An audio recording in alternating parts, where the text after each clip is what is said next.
Students, आज मैं आपके एक बड़े कंफ्यूजन को दूर करने का कोशिश करता हूँ। वो कंफ्यूजन होता है पास्ट इंडेफिनिट टेंस, जिसको सिंपल पास्ट भी बोलते हैं।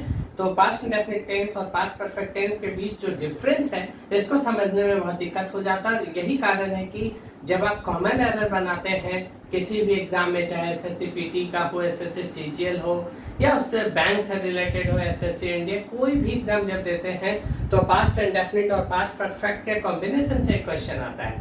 खास करके आप देखते होंगे वुड और वुड हैव लगा के, वुड हैव के साथ पास्ट परफेक्ट वाला सेंटेंस होता है और वुड के साथ पास्ट इंडेफिनिट वाला जो सेंटेंस होता है, इस तरह का क्वेश्चन अक्सर पूछता रहता है, फ्रिक्वेंटली पूछता है। तो इसमें आप बहुत कंफ्यूज हो जाते हैं। तो उस कंफ्यूजन को दूर करने के लिए आपको ये चीज समझना पड़ेगा। तो हम लोग आज समझेंगे पास्ट इंडेफिनिट और पास्ट परफेक्ट टेंस में क्या डिफरेंस है। तो मैं आपको बताना चाहूंगा कि पास्ट इंडेफिनिट टेंस जो है उसको हम लोग सिंपल पास्ट या केवल पास्ट कहते हैं, और पास्ट परफेक्ट टेंस जो है उसको हम लोग कहते हैं past of past. Past of past का मतलब क्या हुआ?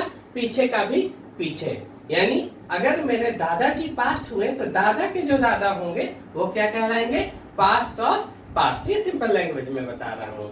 जैसे 2021 अभी चल रहा, तो 2021 जो है, अगर ये तो प्रेजेंट हो जा रहा है, 2020 अगर पास्ट था तो इसका भी पास्ट क्या होगा? 2019। तो पास्ट ऑफ पास्ट को हम लोग बोलते हैं पास्ट परफेक्ट टेंस, और केवल पास्ट यानी सिंपल पास्ट को जो होता है उसको हम लोग बोलते हैं पास्ट इंडेफिनिट। आप पहले से स्ट्रक्चर जरूर जानते होंगे। मैंने पास्ट इंडेफिनिट टेंस का जो बेसिक स्ट्रक्चर है वो मैंने लिखा है। सब्जेक्ट प्लस वर्ब का सेकेंड फॉर्म, और नेगेटिव सेंटेंस का है डिड नॉट के साथ भी वन, और इंटरोगेटिव में डिड पहले आता है। पास्ट परफेक्ट का जो बेसिक स्ट्रक्चर है आप ये जानते हैं, subject plus had plus V3, negative sentence का ये स्ट्रक्चर है और इंटरोगेटिव सेंटेंस का ये स्ट्रक्चर। आइए एक मैं सेंटेंस यहाँ लिखा हूँ, आई वेंट। आई और ये जो वेंट है गो का सेकेंड फॉर्म है। तो गो का सेकेंड फॉर्म क्या होता है? बोलिए। यस, वेंट होता है V2। तो गो का जो V2 है वो है वेंट। आई वेंट ये पास्ट इंडेफिनिट टेंस का सेंटेंस है। कौन से टेंस का ये सेंटेंस है? पास्ट इंडेफिनिट है, क्योंकि ये सब्जेक्ट है और सब्जेक्ट के बाद वेंट जो है वर्ब का सेकंड फॉर्म है। इसी सेंटेंस को हम चेंज करना चाहते हैं पास्ट ऑफ पास्ट में, यानी आई वेंट जो है ये पास्ट है, इसको हम पास्ट ऑफ पास्ट में चेंज करना चाहते हैं। तो क्या करना पड़ेगा?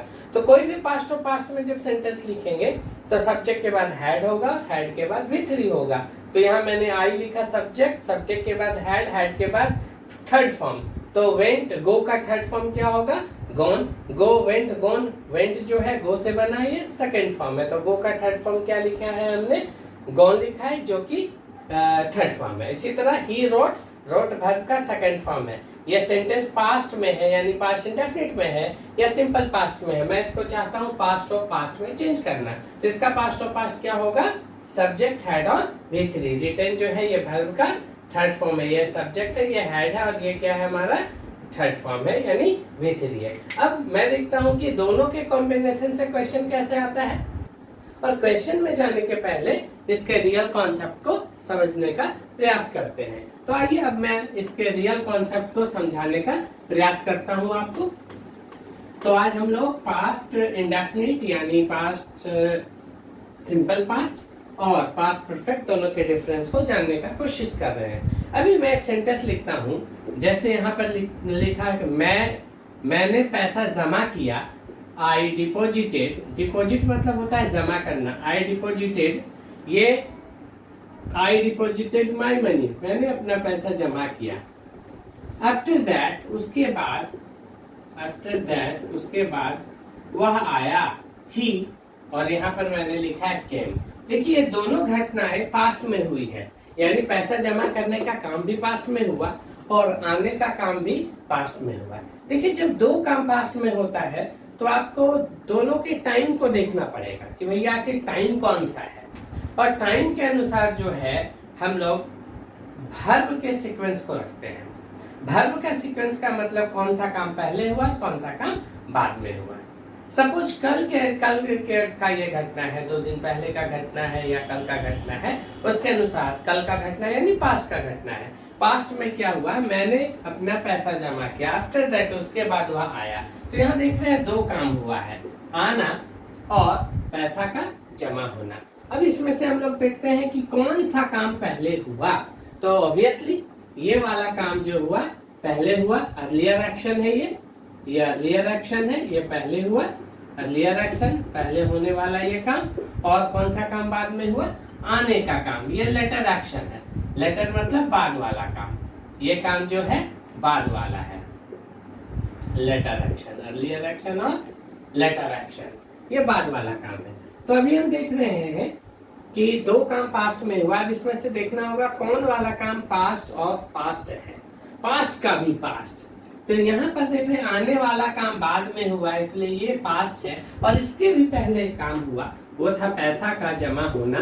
पैसा का जमा होना ये वाला जो काम है ये पास्ट ऑफ पास्ट है, यानी ये काम जो है पास्ट है, इसका भी पास्ट यानी इसके भी पहले काम हुआ है, वो है पैसा का जमा होना। तो हम जानते हैं कि इसमें से जो पास्ट ऑफ पास्ट होगा उसको हम लोग पास्ट परफेक्ट में लिखेंगे, क्योंकि पास्ट परफेक्ट का ही दूसरा नाम क्या है, पास्ट ऑफ पास्ट है। तो यहाँ जो आई डिपोजिटेड है इसको हम लोग क्या लिखेंगे, आई हैड डिपोजिटेड। हैड आखिर क्यों लिख रहे हैं, मैंने आपको कॉन्सेप्ट को बताया है कि आई हैड डिपोजिटेड, हैड का मतलब हैड के बाद जो थर्ड फॉर्म होता है वो सेंटेंस पास्ट परफेक्ट का होगा। तो हालांकि दोनों काम पास्ट में हुआ, अब हमको देखना है कि पास्ट में जब दो काम हुआ है तो उसमें से देखिए कौन सा काम पहले हुआ, कौन सा काम बाद में हुआ। तो ये काम बाद में हुआ, ये काम पहले हुआ। तो दोनों काम को हम कैसे जानेंगे कौन काम पहले हुआ है पास्ट में और कौन काम बाद में हुआ, तो इसी को क्लियर करने के लिए पास्ट परफेक्ट टेंस का इस्तेमाल इसमें करना पड़ेगा, ये बताने के लिए कि ये काम पास्ट और पास्ट है, ये काम जो है और किस अदर कार्य से पहले हुआ, अदर काम से, अदर एक्शन से पहले हुआ।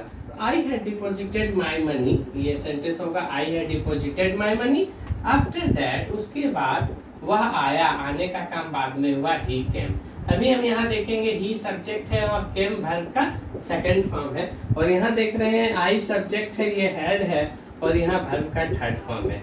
ये जो है मेरा पास्ट ऑफ पास्ट है, पहले का भी पहले, और ये केवल पास्ट है। तो डियर स्टूडेंट्स, आपको ये याद रखना होगा, पास्ट में जब दो घटना घटा हो तो उसमें से देखना होगा कि कौन सा काम पहले हुआ और कौन सा काम बाद में हुआ। तो हेड लगाने से पता चल जाता है, हेड के बाद वर्ब का थर्ड फॉर्म जब लगाते हैं तो इससे पता चल जाता है कि ये काम पहले हुआ, और जब सब्जेक्ट के बाद V2 लिख देते हैं उसी सेंटेंस में तो इससे पता चल जाता है कि वो काम बाद में हुआ। आइए एक और मैं सेंटेंस बताना चाहूंगा जिसको आप बचपन से सुनते आ रहे होंगे स्कूली लाइफ से। जैसे आपने सुना होगा, डॉक्टर के आने के पहले रोगी मर चुका था, सुना है ना?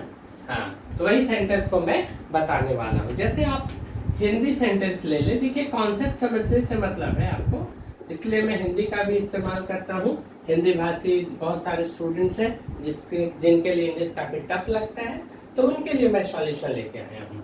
तो डॉक्टर के आने के पहले, डॉक्टर के आने के पहले रोगी मर चुका था, रोगी मर चुका था। अब इसमें देख रहे हैं कि रोगी का मरना भी पास्ट में हुआ और डॉक्टर का आना भी पास्ट में हुआ। अब हमको देखना होगा कौन सा काम पहले हुआ। तो रोगी का मरना पहले हुआ, तो ये मेरा है पास्ट ऑफ पास्ट। तो पास्ट आपका कौन सा है? डॉक्टर का आना। ये जो काम है डॉक्टर का आना, ये जो वर्ब है आना, ये जो है आपका पास्ट है। कहने का मतलब ये अर्लियर एक्शन है, पहले हुआ ये काम, और ये लेटर एक्शन है, बाद वाला काम है। तो अब आपको देखना होगा पास्ट में भी दोनों में से जो काम पहले हुआ उसको पास्ट परफेक्ट में लिखेंगे। तो यहाँ पे लिखना होगा the patient had died, patient past perfect में लिखना होगा इसको ना। ये सेंटेंस कौन से टेंस में लिखाएगा? Past perfect. पास्ट परफेक्ट यानी subject plus head plus V3, और पास्ट इसको हमको लिखना होगा पास्ट में यानी सिंपल पास्ट। सिंपल पास्ट यानी सब्जेक्ट प्लस V2। अब मैं इसको इंग्लिश में अगर लिखूं तो कैसे लिखूंगा? The patient had died, the patient had died before, किसके पहले? डॉक्टर के आने के पहले। तो आने का काम कौन कर रहा है? डॉक्टर। आना, आना के लिए यहाँ पे हम लोग क्या लिखेंगे? Arrived, ARRIVED, arrived. ठीक है, तो यहाँ देख रहे हैं सब्जेक्ट हैड V3, ये पास्ट परफेक्ट का सेंटेंस है, और डॉक्टर का आना सब्जेक्ट प्लस V2, ये पास्ट इंडेफिनिट का सेंटेंस है यानी पास्ट का सेंटेंस है। तो अच्छा, इस सेंटेंस को हम चाहेंगे तो दूसरे तरीके से भी लिख सकते हैं। हम लोग इसको ऐसे भी लिख सकते हैं, बिफोर द डॉक्टर अराइव्ड, यानी डॉक्टर के आने के पहले, बिफोर द डॉक्टर अराइव्ड यानी डॉक्टर के आने के पहले, कॉमा यहाँ देना होगा और द पेशेंट हैड डाइड लिखना होगा, रोगी मर चुका था, द पेशेंट हैड, और यहाँ पे लिखेंगे हम लोग डाइड। अब यहाँ ध्यान दीजिएगा, sentence what ever be the sequence of sentence it doesn't matter but the forms of verb which will be used in the sentence must be in correct form. Sentence में वर्ब का sequence कहीं भी हो, ध्यान रखना होगा verb कौन से टेंस में लिखा जाना है। तो हमने देखा कि डॉक्टर जो है, डॉक्टर आया बाद में, रोगी मरा पहले, जो काम पहले होगा हेड लगाएंगे, जो काम बाद में होगा सब्जेक्ट प्लस V2 लगाएंगे। अब ये दोनों सेंटेंस को, अब ये जो दोनों सेंटेंस है इसके लिए सही है और ये दोनों सेंटेंस करेक्ट है। तो मुझे लगता है कि ये कॉन्सेप्ट को आप समझ गए होंगे। लेकिन अभी जो क्वेश्चन आ रहा है एग्जाम में, ये सिंपल कॉन्सेप्ट से नहीं आ रहा। हाँ, ये एयरफोर्स नेवी वाले बच्चों को मदद करेगा, लेकिन एसएससी और बैंक में जिस कॉन्सेप्ट से क्वेश्चन पूछा जा रहा है पास्ट इंडेफिनिट टेंस और पास्ट परफेक्ट को लेके, इसका चर्चा मैं कल करने वाला हूँ। तो आज के लिए मैं इतने ही रखता हूँ, आप आगे पढ़ के रखिएगा। मैं कल बहुत ही स्पेशल क्लास लेके आने वाला हूँ, बहुत इंपॉर्टेंट क्लास है वो, जरूर से जरूर आप कल अटेंड करेंगे या तो हमारे वीडियो को यूट्यूब चैनल में देखेंगे। Okay, good bye.